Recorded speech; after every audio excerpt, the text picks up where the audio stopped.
andare al mare, nevicare, sciare, nuotare, ma anche sbudellare qualche pecora. Allora, allora innanzitutto facciamo il cerchio per spiegare. Dica. Vabbè, dai, parla tu. Ti piace? Ti piace? Ma sembra quello di Giotto. Porca puttana. È uguale. Ma tu lo sai qual era il prestigio di Giotto? Di poter determinare. No, vedi, sbagliato quello che dici tu. Perché la prestigio di Giotto. Ma ora ti spiego bene. Allora, Giotto che ho scelto, sì, era perfetto, per carità, lo ammetto, era bello. È un forte, perché i forti sono forti. Però questo nobile pittore, questo è importante. Ho scelto, hai messo un puntino e mezzo.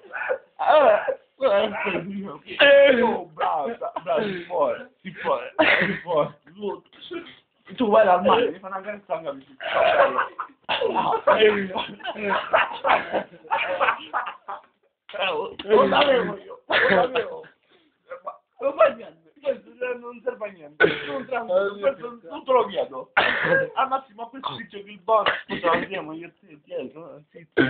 Va bene, io comunque a casa a te ti devo bocciare. Ti do... Sì. Oh. No,